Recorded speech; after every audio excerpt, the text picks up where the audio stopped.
የአሳምነው አርበኞች ውጊያው ድማውን ከአማራ ክልል በማስወጣት በኦሮሚያ ክልል ምስራቅ ሸዋ ዞን አዳማ ወረዳ ላይ እጅግ ከባድና መብረቃዊ እርምጃ በመውሰድ የአገዛዙን ኃይል አከርካሪ መስበራቸው ታወቀ።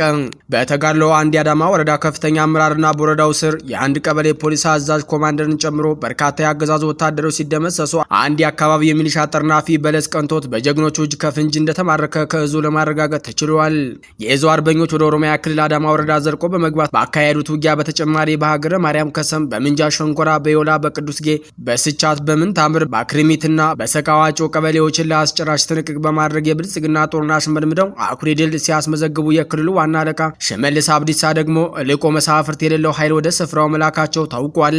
በሌላ በኩል አርበኛ እስክንድር ነጋ ከሰሞኑ በጎንደር ቀጠና በተሰዉ ጀግና አርበኞች ዙሪያ መልእክት አስተላልፏል።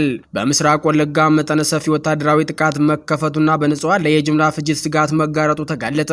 በዛሬው ዕለት ሰኔ 17 ቀን 2018 ዓ.ም በምስራቅ ወለጋ ዞን ጊዳ አያና ወረዳና በአካባቢው በሚገኙ ታዳጊ ከተማና ቀበሌ ላይ የብልጽግናው መንግስት የጸጥታ ኃይሎች በምድር እግረኛ ጦር በመካናይዝድ ክፍለ ጦርና በአየር ኃይል የታገዘ መጠነ ሰፊ ወታደራዊ ጥቃት መክፈታቸውን ከአካባቢው የተገኙ መረጃዎች አመላከቱ።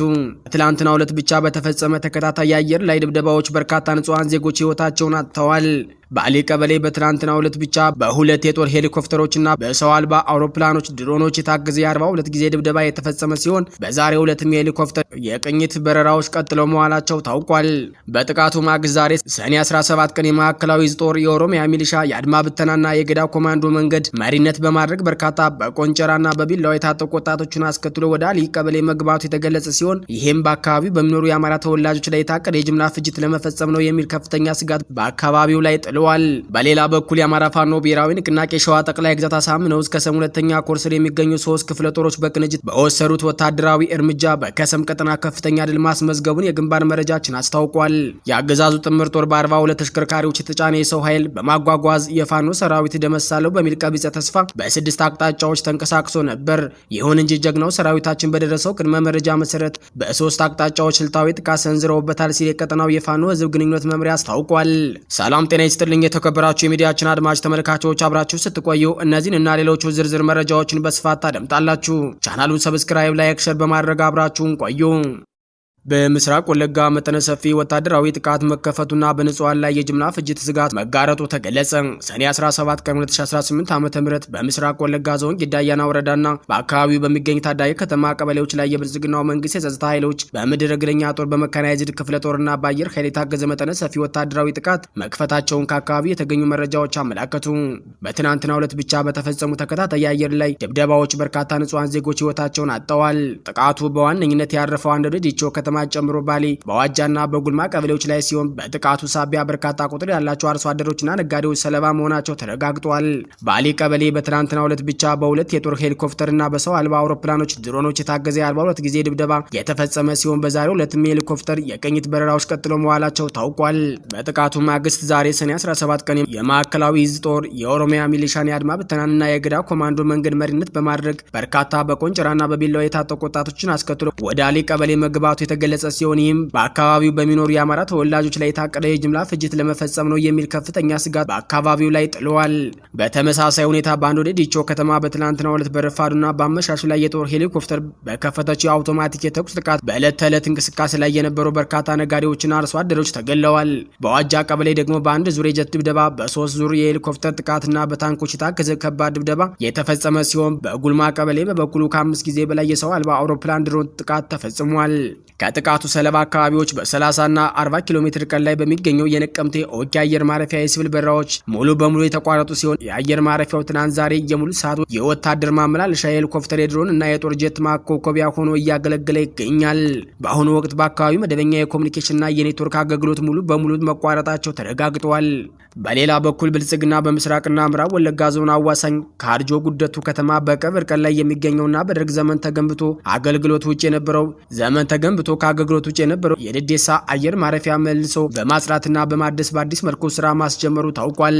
ይህ ስፍራ በቄለም ወለጋ ደምቢዶሎ በኩል ለሱዳን ድንበር ቅርብ በመሆኑ የጀነራል መሐመድ ሐምዳን ዳጋሎ ሄሜቲ የፈጣን ድጋፍ ሰጪ ኃይል አርኤስኤፍ እንደ ድሮን ጣቢያ ሊጠቀምበት እንደሚችል የደረሱ መረጃዎች ያመላክታሉ። የደዴሳ ካምፕ አካባቢ ከ1950 ከ50ዎቹና 60ዎቹ ጀምሮ በርካታ ቁጥር ያላቸው የአማራ ተወላጆች የሰፈሩበት ስፍራ ነው።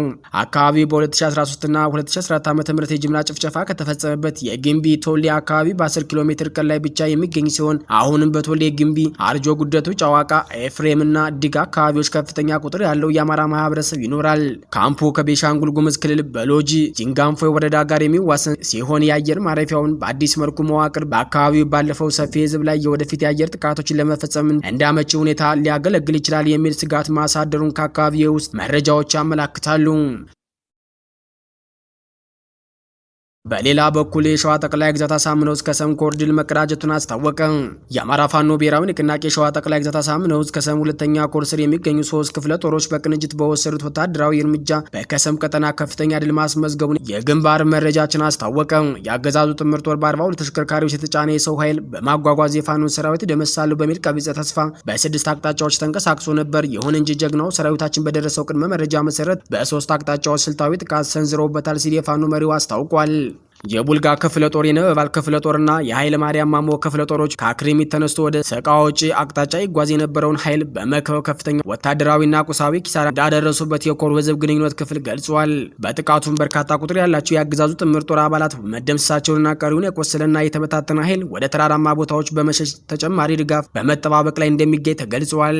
የሸዋ ጠቅላይ ግዛት አሳምነው ዕዝ ከሰም ኮር እያደረሰበትን ከባድ ምት መቋቋም ያቃተው የአገዛዙ ጥምር ጦር በአካባቢው በሚገኙ 4 ቀበሌዎች ማለትም በስቻ በጎርፍ በአክሪሚትና በሰቃጮ ቀበሌ ላይ ጥቃትና ዘረፋ ፈጽሟል። በእነዚህ ቀበሌዎች በሚገኙ አርሶ አደርና ነጋዴ መኖሪያ ቤቶች፣ ሱቆችና ግሮሰሪዎች ላይ ከባድ መሳሪያ ድሽቃ ተኩስ የከፈተ ሲሆን ወርቅ፣ ልዩ ልዩ ጌጣጌጥ እንዲሁም የምግብ እህሎች፣ ሽሮ፣ በርበሬ፣ ዘይትና ዱቄት መዘረፋቸውን የአካባቢ ማህበረሰብ ጠቅሰዋል። በተጨማሪም በመንገድ ላይ የተገኙ ከ9 በላይ የቤት እንስሳ ፍየሎች መታረዳቸውን የኮሩ ህዝብ ግንኙነት በላከው የግንባር መረጃ አስታውቋል። በሌላ በኩል የአርበኛ እስክንድር ነጋ ከሰሞኑ በጎንደር ቀጠና በተሰዉ ጀግና አርበኞች ዙሪያ መልእክት አስተላልፏል። የአርበኛ አማራ አቸንፍ ታደገ፣ አርበኛ ሳምሶን አማራ፣ አርበኛ መቶ አለቃ አበራ ግማስ፣ አርበኛ ስጦት ጀንበር፣ አርበኛ ትርሳው ገበያው እና ሌሎች ጀግኖቻችን መስዋዕትነት ለበለጠ መስዋዕትነት የሚያነሳሳ ነው ሲል የገለጸው አርበኛ እስክንድር ጀግኖቹ በመጨረሻው የተጋሏቸው ሰዓት እኛ መውጣት አንችልም፣ የአማራን ህዝብ እኛ ሞተን ልናድነው ስለሆነ ትግላችን የጀመርነው ለወጣነት ዓላማ ታምነን እንሰዋለን፣ አንድ ጥይት እስኪቀረን ድረስ እንፋለማለን፣ እናንተ ወደ ኋላ ሁኑና ትግሉን አድኑ፣ አንድነቱን በጉጉት ለሚጠብቀው ወገናችን እንድታበስሩ በመጨረሻዋ እስትንፋሳችን ላይ ቆመን አደራ እንላችኋለን በማለት ነበር የመጨረሻ ቃላቸውን ለመሪዎቻቸውና ለትግል አጋሮቻቸው በማስተላለፍ የተሰናበቱት ብለዋል። ጀግኖቹ በቃላቸው መሰረት ህልቆ መሳፍርት የጠላትን ሰራዊት ከአፈር ከቀላቀሉ በኋላ ለአማራ ህዝብ ህልውናና ነጻነት ሲሉ በጀግንነትና በክብር ተሰውተዋል። እኛም ትግላቸውን ከዳር ለማድረስ ከመቼውም ጊዜ በላይ መትጋት ይኖርብናል ሲል መልእክቱን አስተላልፈዋል። በሸዋ ጠቅላይ ግዛት ይፋትና ጥሙጋ አውራጃ ደጃች ተሰማ እርገጤ ክፍለ ጦር እና የማጀቴ አባት አርበኞች ድል ተቀዳጁ። የአማራ ፋኖ ብሔራዊ ንቅናቄ ሸዋ ጠቅላይ ግዛት አሳምነው ዕዝ መሐመድ ቢሆኔ ኮር ደጃች ተሰማ እርገጤ ክፍለ ጦር ሸዋሮቢት ማረሚያ ቤት አካባቢ ልዩ ስሙ አቦምሳ ከተባለ ስፍራ መሽጎ የነበረውን ጠላት እንደ ቅጠል አርግፈው ምሽጉን ተቆጣጥረው ውለዋል። በዚያው ውጊያ ጠላት ክፉኛ በመመታቱ ቁጥራቸው በውል ያልታወቀ ሙትና ቁስለኛ ሆነዋል። ጠላት የሞቱበትን አባላቱን ከምሽግ አቅራቢያ እንደቀበረና ቁስለኞችን ሸዋሮቢት ሆስፒታል ማጨናነቁ ተረጋግጧል። በቀን 15 2018 ዓ.ም በተካሄዱ የሌሊት 7 ሰዓት ደጃዝማች ተሰማ እርገጤ ክፍለ ጦር ቃኝና የሻለቃ 2 ውስን አባላት አቦምሳ በተባለ ቦታ ላይ የመሸገውን የጠላት ኃይል በክላሽኮቭና ቦምብ ብቻ በጨበጣ ውጊያ ምሽጉን ለመደርማመስ ችለዋል። በሌላ ዜና በዚሁ አውራጃ በማጀቴ ቆላ የቆላ ዘብ አባት አርበኞች አስደናቂ ድል ተጎናጽፈዋል። ከኦሮሞ ብሔረሰብ ዳዋ ጨፋ ወረዳ ጨፋ ሮቢት ከተማ መነሻውን አድርጎ የማጀቴ ቆላ ዘብ ጠባቂ አባት አርበኞችን ለመክበብ የሞከረው የሽመልስ አብዲሳ ተላላኪ ሚሊሻ የቀጡ ቅጣት በመቅጣት ታላቅ ድል ተጎናጽፈዋል።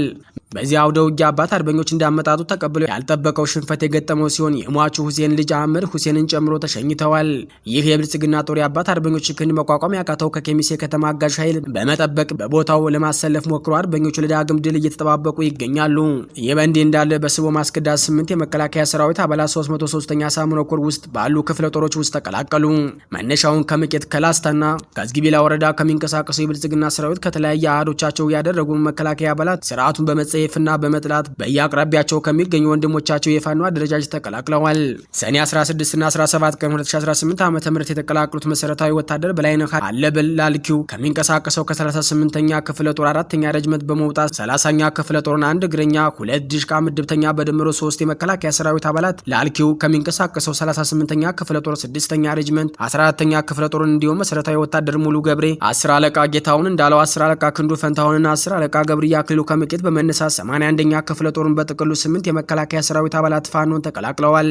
የመከላከያ አባላቱም ሁሉም ጥቁር ክላሽ በመያዝ የገቡ ሲሆን በጥቅሉ 8 ጥቁር ክላሽ፣ 6 የክላሽ ካዝና ከነተተኳሹ 4 የደረት እና የወገብ ትጥቅ፣ 6 የእጅ ቦምብ ይዘው ተቀላቅለዋል ሲል የ303ኛ ሳምነው ኮር ህዝብ ግንኙነት መምሪያ መረጃውን አድርሰዋል።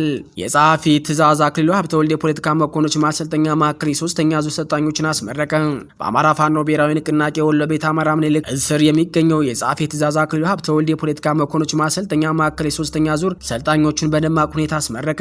ማዕከሉ የፖለቲካ መኮንኖችን አሰልጥኖ ያስመረቀው ከዙ 105ኛ ኮር ከተወጣጡ የፋኖ አባላት ሲሆን ቁጥራቸው 27 የሆኑት እነዚህ የፖለቲካ መኮንኖች ከሚያዝያ 27 ቀን 2018 ዓ.ም እስከ ሰኔ 16 ቀን 2018 ዓ.ም ድረስ ለባለፉት 49 ቀናት ለአንድ ወር ከ19 ቀናት ከፍተኛ ስልጠናቸውን ሲከታተሉ የቆዩ ናቸው።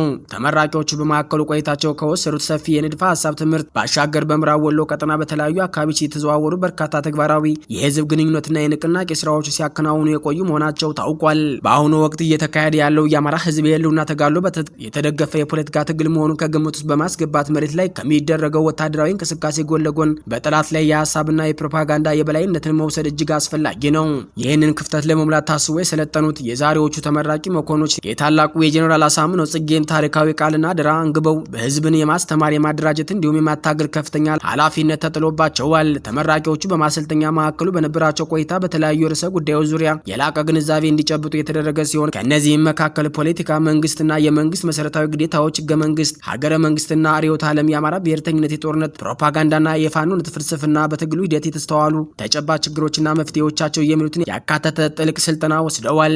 ከዚህም በተጨማሪ ተመራቂ መኮንኖቹ በስልጠናቸው ማጠናቀቂያ ላይ በተግባር ህዝባዊ መድረኮችን እንዲመሩና የሰራዊት ግንባታ ስራዎችን በብቃት እንዲሰሩ ተደርገው የተዘጋጁ በመሆናቸው ወደ ቀጣዩ የትግል ምዕራፍ ሙሉ ዝግጁነት ይዘው መሸጋገራቸውን ማዕከሉ በኩራት አስታውቋል። የተከበራችሁ ውድ አድማጭ ተመልካቾቻችን የዕለቱ አበይት ዜናዎች እስካሁኖቹ ነበሩ። በሌላ የዜና ሰዓት እስከምንገናኝ ጤና ይስጥልኝ።